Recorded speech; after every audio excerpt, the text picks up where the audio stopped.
मोर हीरा हेराएगा कचरे में, मोर हीरा हेराएगा कचरे में, कचरे में, कचरे में मोर हीरा हेराएगा कचरे में, मोर हीरा हेराएगा कचरे में। कोई पूरब कोई पश्चिम देखे, कोई पूरब कोई पश्चिम देखे, कोई पूरब कोई पश्चिम देखे, कोई पानी कोई पत्थरे में, मोर हीरा हेराएगा कचरे में, मोर हीरा हेराएगा कचरे में, कचरे में भाई कचरे में, मोर हीरा हेराएगा कचरे में, मोर हीरा हेराएगा कचरे में। 5 25 3 के भीतर, 5 25 3 के भीतर, ढूंढ रहे बहु नखरे में, मोर हीरा हेराएगा कचरे में, मोर हीरा हेराएगा कचरे में, कचरे में मोर हीरा हेराएगा कचरे में, कचरे में भाई कचरे में, मोर हीरा हेराएगा कचरे में। सुर नर मुनियत पीर औलिया, सुर नर मुनियत पीर औलिया, उलझ रहे बहु नखरे में, हाँ उलझ रहे बहु नखरे में, मोर हीरा हेराएगा कचरे में, मोर हीरा हेराएगा कचरे में, कचरे में भाई कचरे में, मोर हीरा हेराएगा कचरे में, मोर हीरा हेराएगा कचरे में।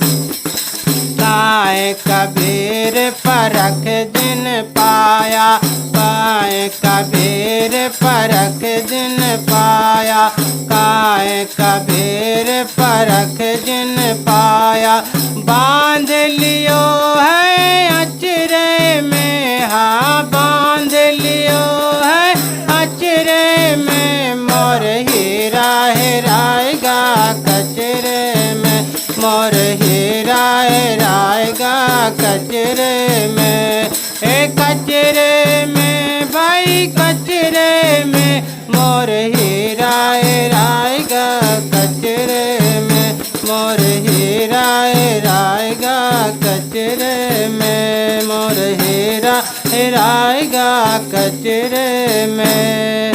बोले सद्गुरुदेव की जय।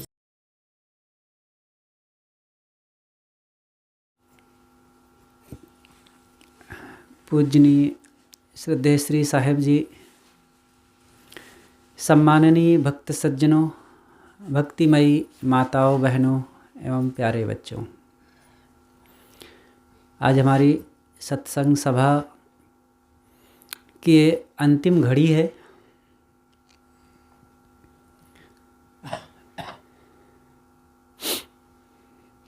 सदगुरु कबीर साहेब जी की एक साखी पर थोड़ी सी कुछ चर्चा करते हैं। सकलो दुर्मति दूर करो, अच्छा जन्म बनाओ, काग गवन गति छाड़ के, हंस गवन चली आओ।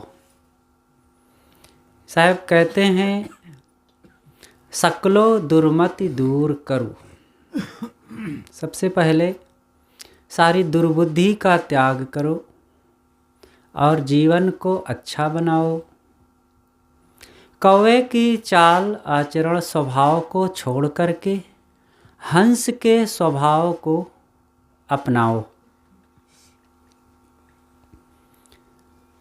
ये जीवन हमें बड़े सौभाग्य से ये मिला हुआ है, इसको सुधारने के तरफ हमें चलना चाहिए।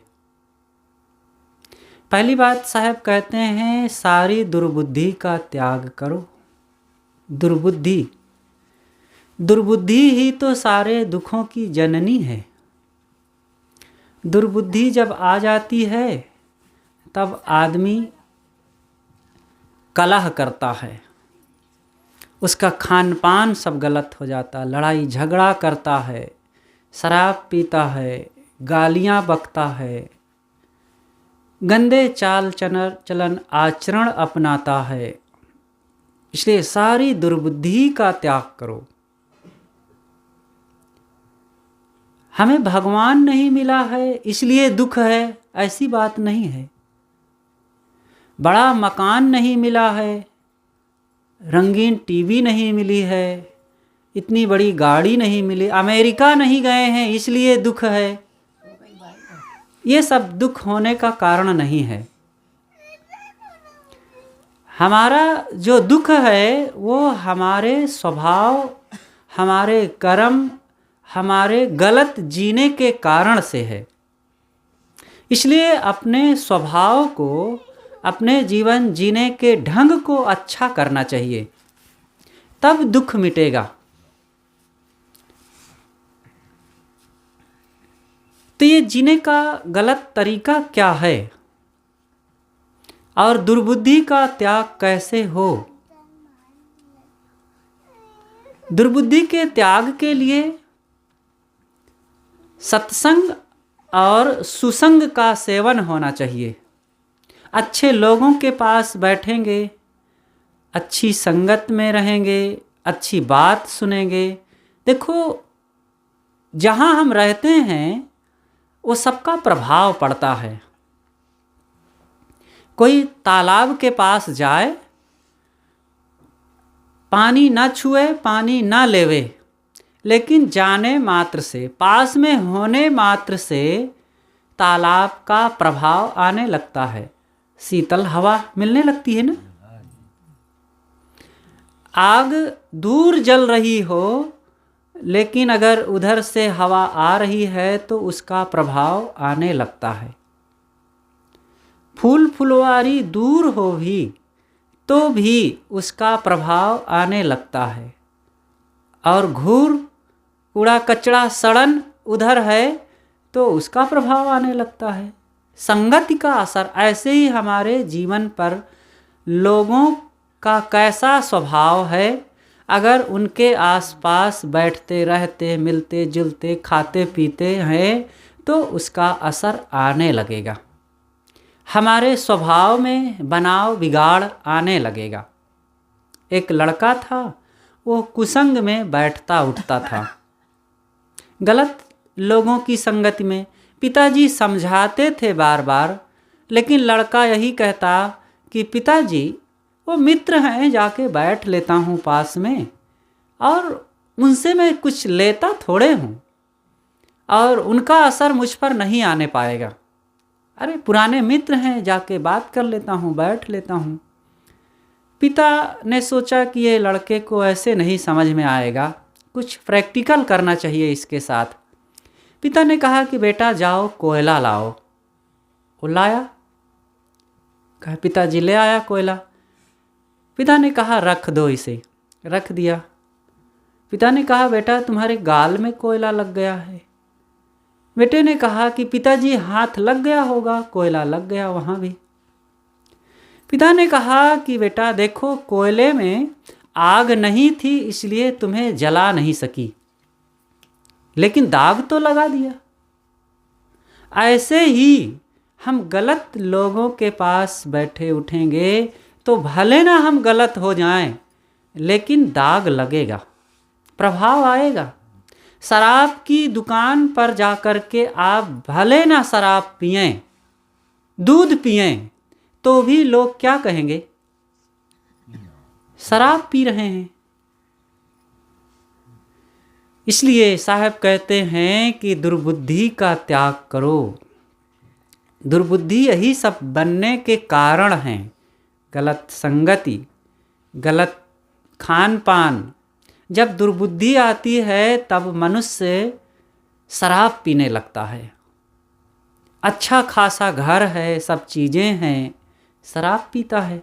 और शराब तो और बुद्धि को भ्रष्ट करने वाली है ही है।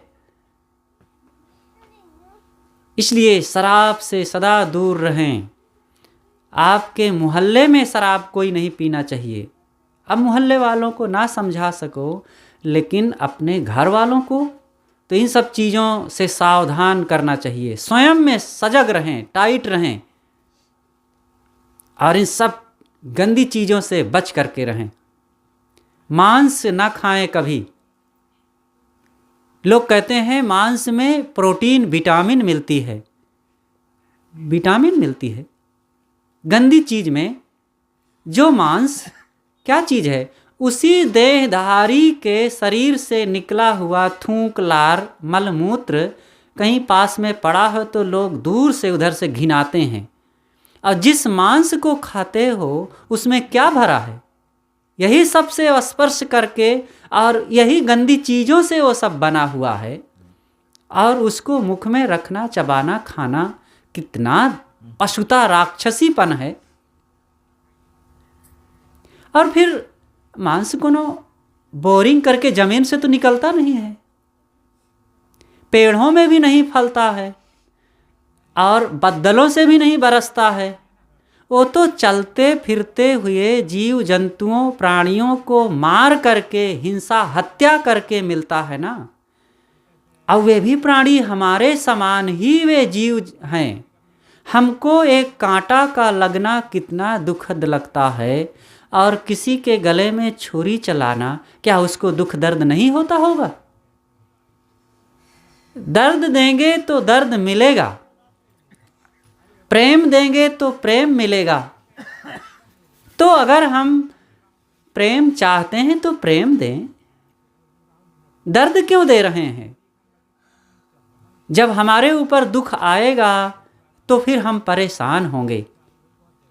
इसलिए दूसरों को दुख ना दें।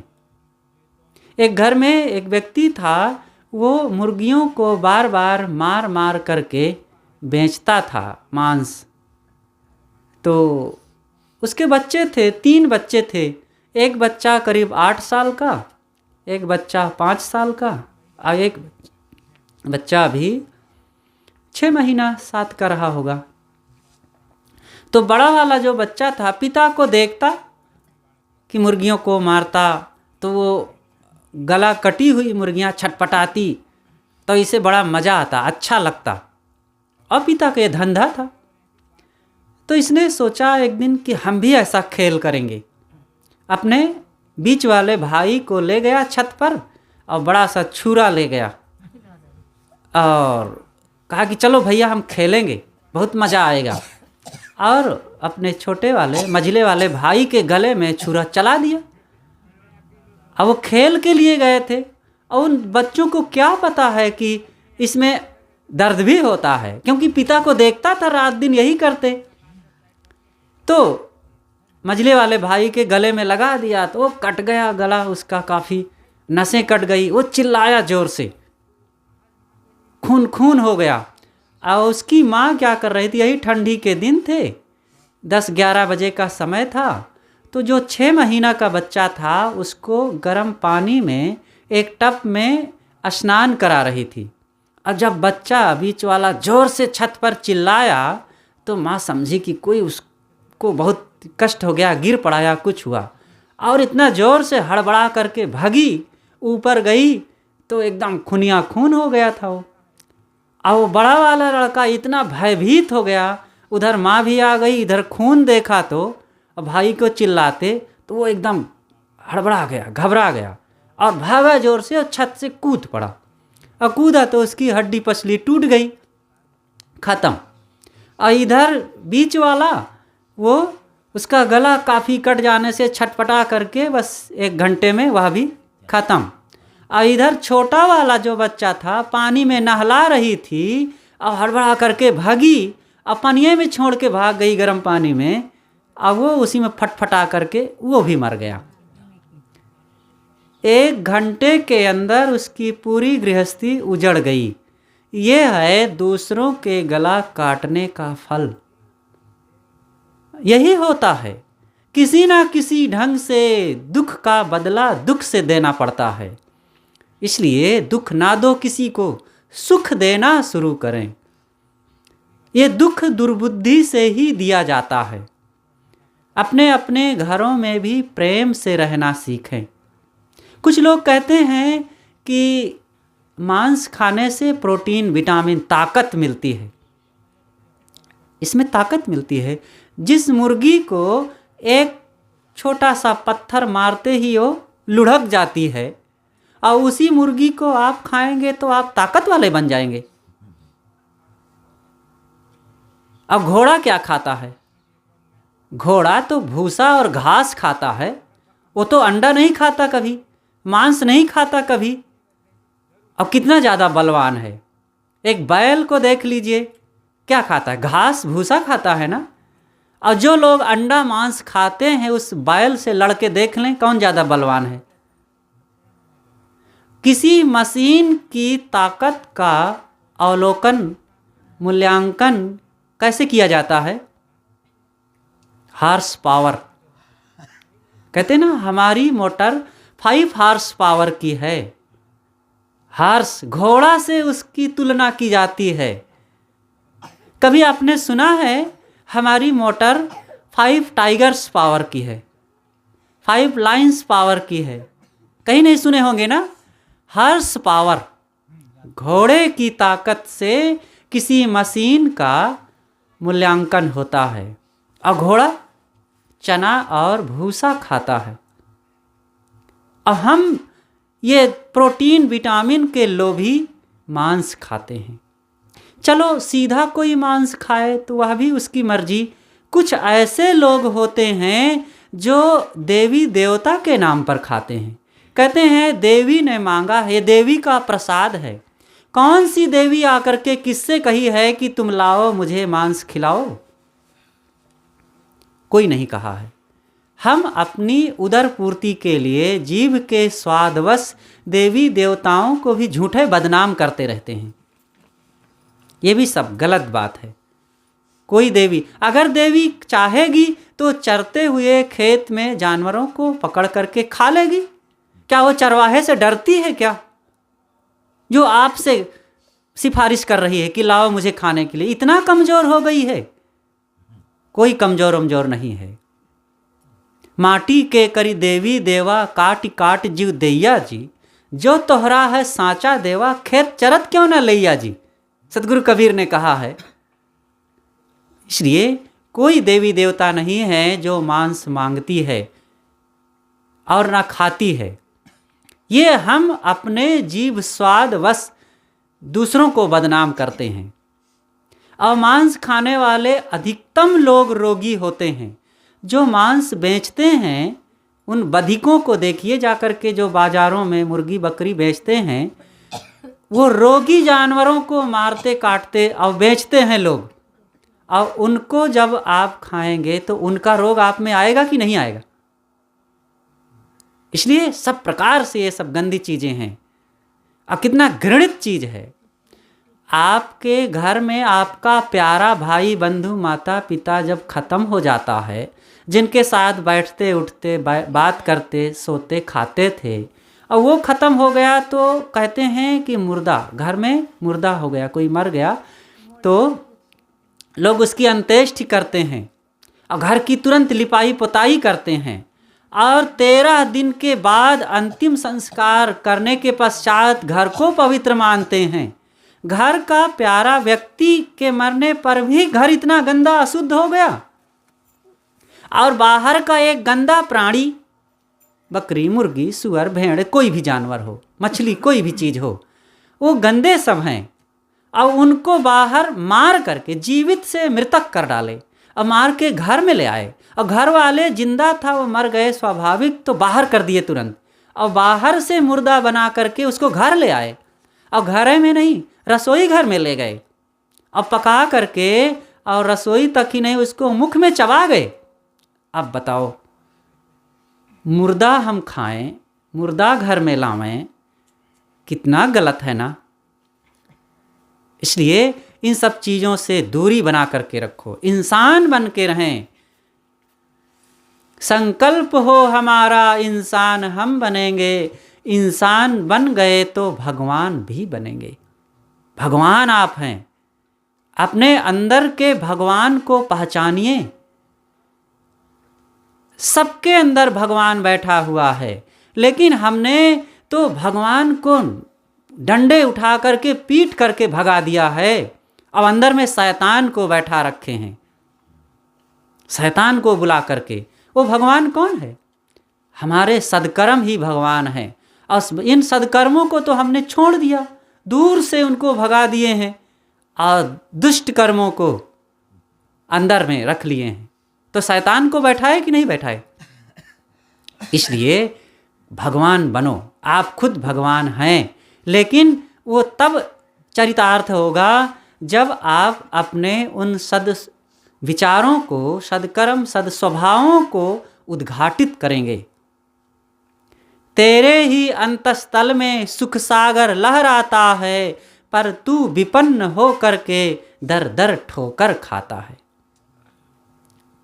अपने अंदर के सुख सागर को पहचाने। आप सुख सागर को ना पहचान करके दर दर की ठोकरें खाते हुए गिड़गिड़ाते हैं मिट्टी पत्थर के देवी देवताओं के सामने। और जो जीवित माता पिता भाई बंधु मनुष्य प्राणी हैं, उनके साथ दुर्व्यवहार करते हैं। इसलिए साहब कहते हैं, सकलो दुर्मति दूर करो, दुर्बुद्धि का त्याग करें। घरों में एक दूसरे का सम्मान करें, सास बहू प्रेम से रहना सीखें। आज देखा जाता है अक्सर सास बहू में सीधे मुंह बातें नहीं होती है। लोग लड़का लड़की के चेहरा मोहरा मिलाते हैं शादी के समय में। चेहरा वहरा ज़्यादा ना मिलाओ, स्वभाव मिलाओ, संस्कार मिलाओ, रहन सहन मिलाओ। और लड़का लड़की से ज़्यादा लड़का की माँ से मिलाओ। सास और बहू का स्वभाव मिलना ज़रूरी है। पति पत्नी तो कुछ मिलजुल के रह भी लेते हैं, सास बहू मिलजुल के नहीं रह पाती हैं, और इससे घर खराब होता है, दुख बढ़ जाता है। इसलिए प्रेम से रहना सीखे। एक घर में पति पत्नी और एक छोटा बच्चा और बूढ़ा, घर का बूढ़ा, ये 4 सदस्य रहते थे। तो बूढ़ा अब काफ़ी असमर्थ हो ही गए थे। दरवाजे पर खाट पर बैठे खांसते भी रहें और थूक भी देते थे जगह जगह कभी कभी।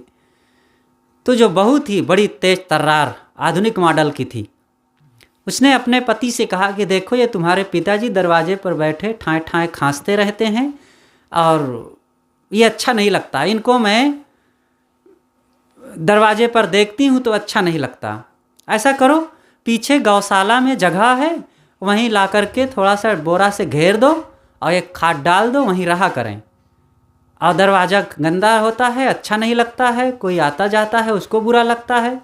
पति ने समझाया कि देखो, पिताजी का ये घर है, वे हमारे पिताजी हैं, हम लोगों को वे शादी विवाह करके इस योग्य बनाए हैं, पढ़ाए लिखाए हैं, उनके साथ ऐसा करना उचित नहीं है।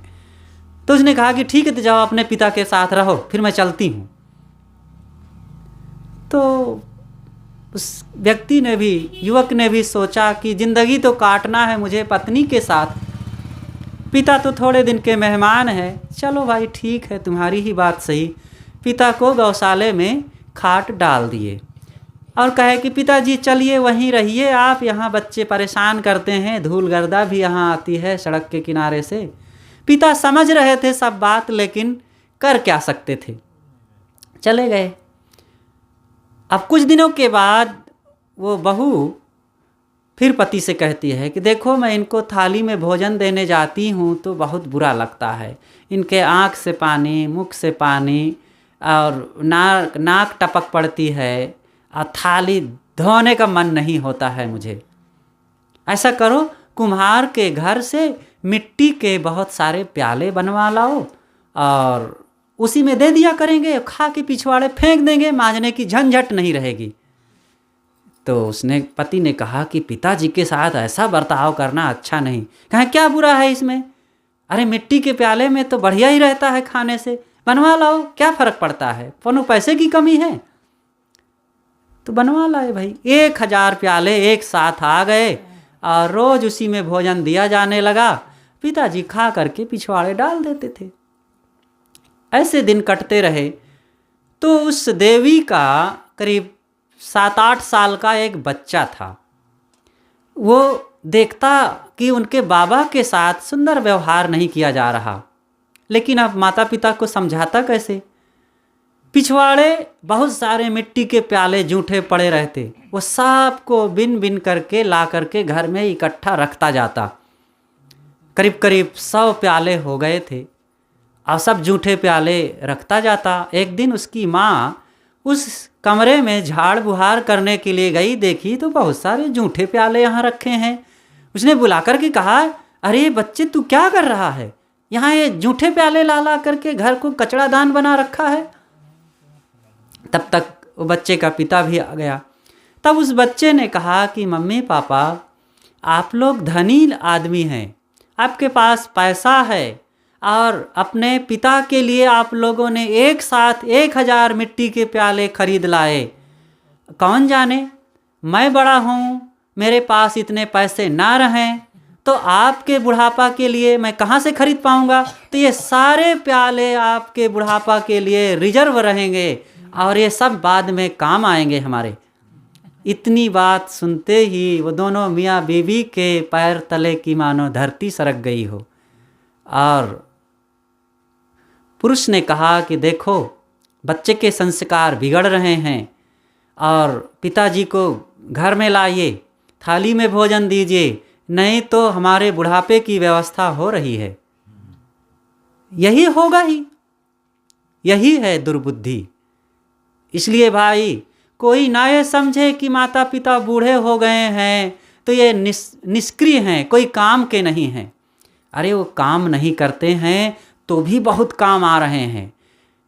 आंगन का पेड़ फल ना देता हो फिर भी छाया तो देता है। ये वृद्ध माता पिता भले काम नहीं करते हैं लेकिन आपको बहुत कुछ दे रहे हैं, आपके घर की रक्षा कर रहे हैं, आपको अच्छी अच्छी सीख दे रहे हैं, अपने जीवन भर के अनुभवों से अवगत करा रहे हैं, आपके बच्चों की परवरिश कर रहे हैं। इसलिए उनको निरर्थक ना समझिएगा। छोटा बच्चा क्या करता है, वो कौन कमा कमा करके धन लाता है, लेकिन उसको तो बहुत चूमते चाटते हैं। अब बूढ़े माता पिता का तिरस्कार। सबका सम्मान होना चाहिए, सबको प्यार मिलना चाहिए। सोचिए उस बच्चे ने आपका उपकार तो कुछ नहीं किया फिर भी चूम चाट रहे हैं। माता पिता ने तो उपकार किया है। यहाँ ये कहने का मतलब नहीं है कि बच्चे को प्यार ना मिले, लेकिन माता पिता को तो और आदर देना चाहिए। वे आदर और श्रद्धा के पात्र हैं क्योंकि उन्होंने हमारे साथ उपकार किया है। अगर वे ना प्यार दिए होते, ना पाले पोसे होते तो बचपन में हमें कीड़े मकोड़े ही खा जाते। इसलिए साहब कहते हैं, सकलो दुर्मति दूर करो, दुर्बुद्धि को दूर करो, प्रेम एकता संगठन सुमति सौहार्दता से परिवार में रहना सीखें। जो लड़ता झगड़ता रहेगा वो अपने जीवन को कांटों से सजा लेगा और पूरे घर को नरक बना डालता है। एक युवक था, वो अपने गांव से घबरा गया और एक दूसरे गांव में पहुंचा तो गांव के बाहर गांव का मुखिया बैठा हुआ था, बूढ़ा था। उससे पूछा, बाबा मैं इस गांव में ज़मीन खरीद करके मकान बना करके रहना चाहता हूँ, आप बताइए इस गांव के लोग कैसे हैं। तो उस बाबा ने उलट करके पूछ लिया कि बेटा यह बताओ कि तुम जिस गांव से आए हो, जहाँ रहते हो, उस गांव के लोग कैसे हैं। कह अरे मत पूछिए, अरे बहुत शैतान लोग हैं, वो तो मुझे खा जाना चाहते हैं, मैं वहाँ 1 मिनट नहीं रहना चाहता। तो उस बाबा ने कहा कि बेटा इस गांव के लोग तो वहाँ से भी ज़्यादा शैतान हैं, ये तो तुम्हें एक ही दिन में खा जाएंगे, इसलिए यहाँ मत आओ, बहुत कठिन हो जाएगा यहाँ तुम्हारा जीना। वो चला गया। थोड़ी देर में एक दूसरा युवक आया, और वह भी यहीं रहना चाहता था। तो उस बाबा से मिला और यही बात पूछा कि बाबा, इस गांव के लोग कैसे हैं? मैं यहाँ मकान बना करके, ज़मीन खरीद करके रहना चाहता हूँ, यहाँ के लोग कैसे हैं? बाबा ने भी वही प्रश्न उससे पूछ लिया कि बेटा, जिस गांव से तुम आए हो वहाँ के लोग कैसे हैं?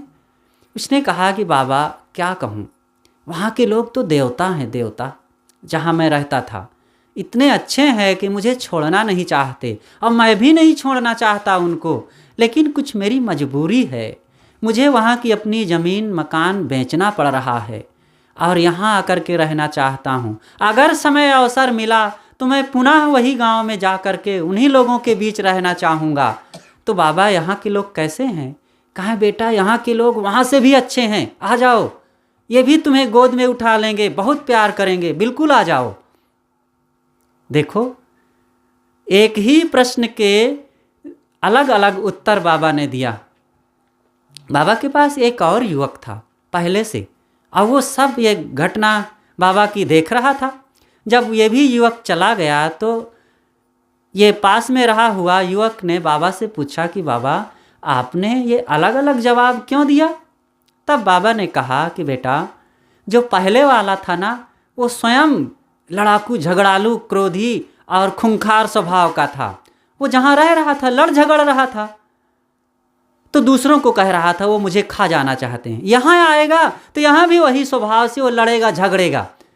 इसलिए मैंने पहले ही कह दिया कि वहाँ से ज़्यादा यहाँ खराब लोग हैं, यहाँ मत आओ। और जो दूसरा था वो स्वयं बहुत नेक इंसान था, बड़ा हमदर्द था, बड़ा सहानुभूति प्रकट करने वाला था, दूसरों की सेवा करने वाला था। तो अपने सुंदर स्वभाव के कारण बड़ा प्रेम पाता था, और वो यहाँ आ जाएगा तो यहाँ भी सबकी सेवा करेगा और खुद सबसे प्रेम पाएगा। हम क्या पाना चाहते हैं? प्रेम पाना चाहते हैं तो वैसे ही बने जैसे वो दूसरा वाला युवक था। हम तो चिढ़ाना चाहते हैं दूसरों को ना। आज देखते हैं दर दर पर, जगह जगह लोग ऐसा व्यवहार करते हैं कि दूसरों को चिढ़ा दें, दूसरों को रुला दें, दूसरा हैरान हो जाए, दूसरा परेशान हो जाए। ये देवियाँ भी अपने शरीर निर्वाह के लिए कपड़े नहीं पहनना चाहती हैं, दूसरों को दिखाने के लिए पहनती हैं। मेरे भी ये कपड़े देख लें, जान जाएं कि मैं कितनी पैसे वाली हूँ। एक महिला थी, बाज़ार में छिंदवाड़ा पहुँची, बड़ी दुकान पर, जो सबसे बड़ी दुकान थी, और कही दुकानदार से कि भैया ऐसी साड़ी दीजिए कि मैं जिसे पहन कर चलूँ तो मेरी पड़ोसन देखकर जल भुन जाए। तो दुकानदार ने कहा कि बहन जी, ऐसी साड़ी तो थी, लेकिन क्या करूं, अभी अभी आपकी पड़ोसन खरीद ले गई उसे। अब बताओ किसको जलना भुनना पड़ेगा? तो ऐसा ना सोचें। दूसरों को प्रेम मिले, प्रसन्नता मिले, संतोष मिले, खुशियां मिले, ऐसी व्यवस्था करो। एक युवक था, वो किसी के घर के सामने से गाड़ी चलाता, उधर जाता, 2 फरलांग जाता, फिर आ जाता, फिर इधर 2 फरलांग जाता, फिर लौट आता। 4-5 बार ऐसे किया। तो एक व्यक्ति ने उससे पूछा कि भैया ये क्या कर रहे हो, यहाँ पर धूल उड़ा रहे हो और गाड़ी चला रहे हो? कहे मैं इसलिए चला रहा हूँ, ये मेरा जो पड़ोसी है ना, मैं इस चलाता हूँ कि इसका जी जले देख करके मेरी गाड़ी। कहे अरे नादान, उसका जी जले या ना जले, तेरा तेल तो जल ही रहा है ना। हम जी जलाने के लिए गाड़ी चलाते हैं, तुम्हारा तेल जल रहा है, तुम खुद अपना जी जला रहे हो। यही है दुर्बुद्धि। तो सद्गुरु कबीर कहते हैं, सकलो दुर्मति दूर करो, दुर्बुद्धि का त्याग करो, प्रेम से रहें, अपने अंदर सद्भाव उत्पन्न करें, सादा खाएं, सादे ढंग से रहें, सबसे मीठा बोलें, अपने ही भाई बंधुओं में प्रेम से रहना सीखें। और जिनके साथ रहते हैं, रोज़ रोज़ रहते, बात करते, मिलते जुलते, कभी कुछ हो जाता है ऊंच नीच कहने सुनने में, तो उसको सहना पड़ेगा। कोई आ गया, दूर से आ गया, आपसे मीठ मीठ बोल दिया, हमदर्दी की बात कह दिया, आप उसमें गीला हो गए, फिदा हो गए उस पर, ये बड़े अच्छे लोग हैं। अरे बड़े अच्छे हैं बहुत मत मानो, उनके साथ रहने लगोगे तो वे भी बड़े कड़वे हो जाएंगे। देख लीजिएगा, अनुभव कर लीजिएगा किसी से। अपनों में अच्छाइयाँ बनाइए, किसी ढंग से दोष है, त्रुटि है तो सह लो, संभाल लो। अपने लोगों में संभाला जाता है। अपनी जांग उघार के अपनी कही न जाए, कि चित जानो आपना कि मेरो जन गाए। अपने लोगों में अपनी बातें संभाल लिया जाता है और फिर व्यवहार को मधुर बना लिया जाता है।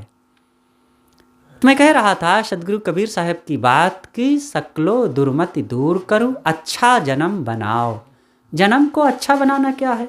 क्या बढ़िया सूटेड बूटेड कुटेड होकर के हम चलें खटपट खटपट तो क्या जीवन अच्छा हो गया? आज यही हो रहा है ना। बेटा पढ़ रहा है, कॉलेज में पढ़ रहा है, टाई लगाए, कोट पैंट पहने, खटपट खटपट जूता पहने, रसोई घर तक चला जाए और फिर रोटी निकाल लावे, चबाते हुए पूरे घर में घूम आवे, फिर बिना हाथ धोए खाने लग जाए और फिर अंग्रेजी में बोले दूसरों से। मित्र लोग आवे, उनसे जैसे तैसे बैठे उठे बात करे, घर वालों से प्रेम करे या ना करे तो लोगों को बड़ा गर्व होता है, हमारा बेटा बड़ा लायक है। अरे वो लायक वायक नहीं रह गया है, 4 दिन में तुमको ही छोड़कर वो चला जाएगा। पढ़ लिख लिया है ना, बम्बई, कलकत्ता, अमेरिका, और आप यहाँ लायक बेटे के बाप बन करके स्वयं ठन गोपाल बन के रह जाएंगे। ऐसा लायक ना बना दो कि आपको ही वो नालायक समझने लग जाए। यही होता है। आज माता पिता को अयोग्य समझने लगे हैं बच्चे और कहते हैं ये बूढ़े क्या समझते हैं, हम तो इतना पढ़े लिखे हैं, इतना जानते हैं, अमेरिका इंग्लैंड की बात जानते हैं। तुम चाहे अमेरिका इंग्लैंड की बात जानो, चाहे जहाँ की बात जानो, अपने घर की बात जानते नहीं हो। कैसे जीना चाहिए घर में, कैसे प्रेम से रहना चाहिए। क्या हो गया बहुत देश दुनिया को जान लिए तो अपने दिल की बात जानते नहीं। मेरे मन में कब काम वासना उठ रही है और पगला जाता हूँ, कब क्रोध उठता है बिलबिलाने लगता हूँ, कब मोह उठता है और धैर्य नहीं रख पाता हूँ, कब लोभ उठता है। क्या हो गया देश दुनिया को जान लिए तो अपने को जानो।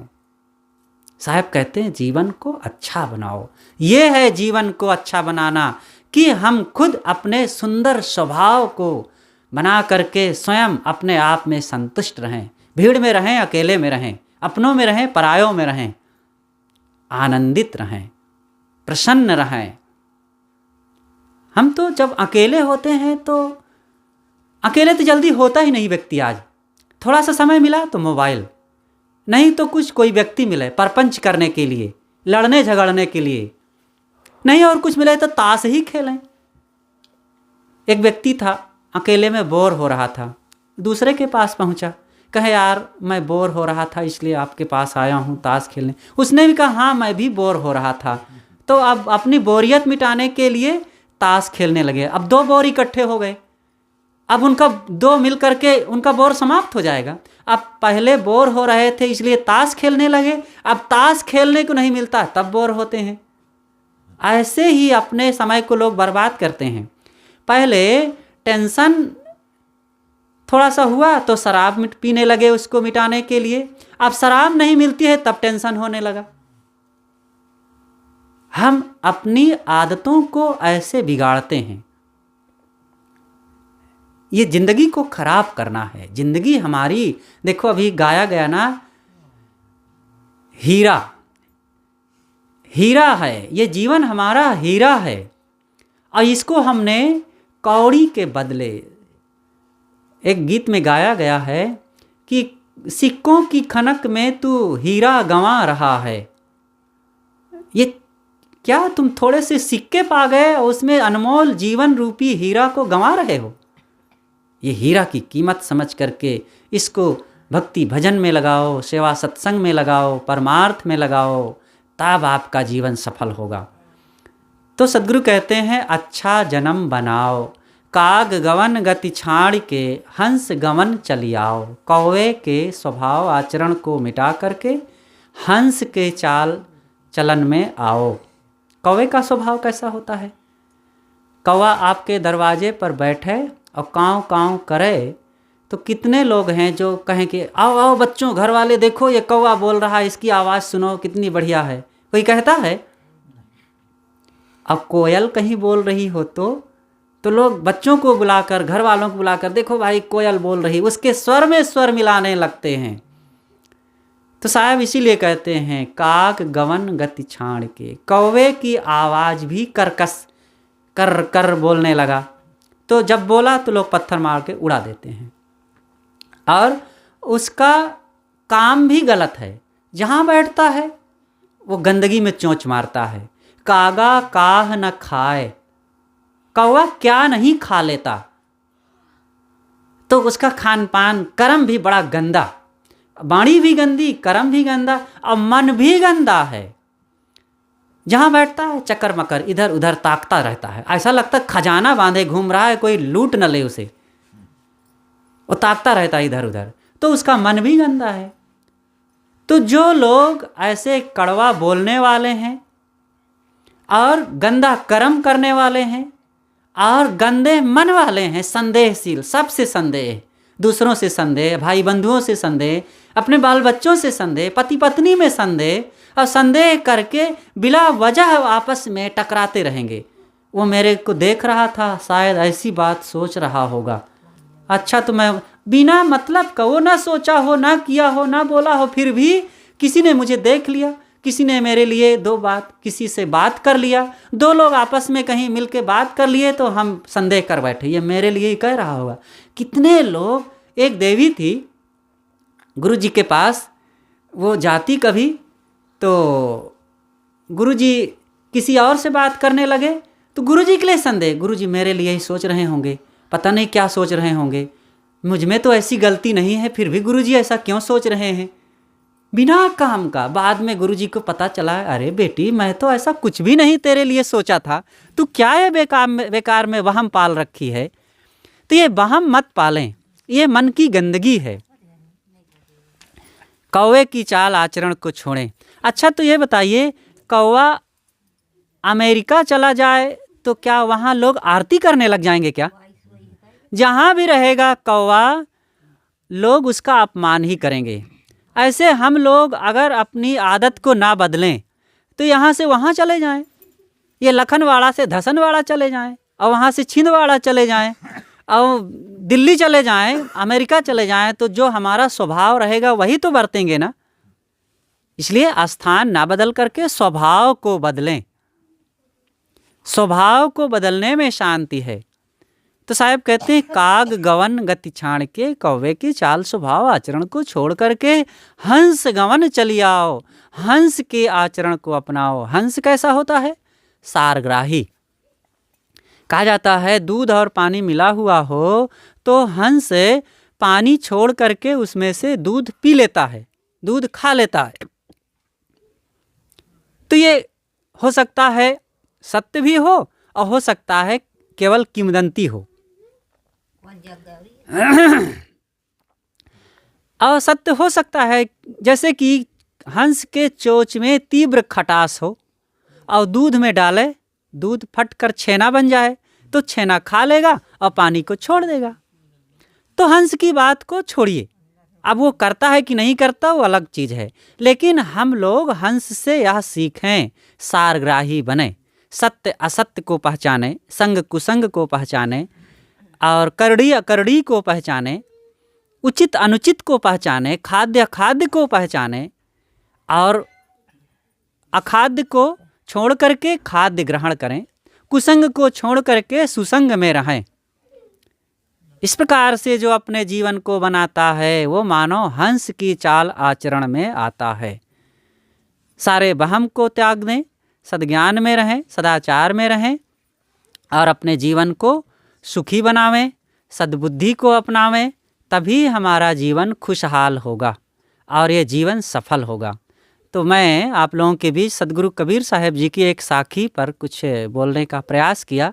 विषय तो कुछ और सोच रखा था, लेकिन फिर वर्तमान का माहौल देख करके लगा कि यहीं पर बोलूं तो अच्छा रहेगा।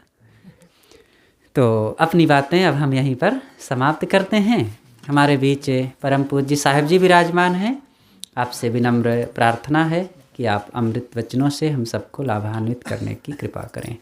बोलिए सद्गुरुदेव की जय।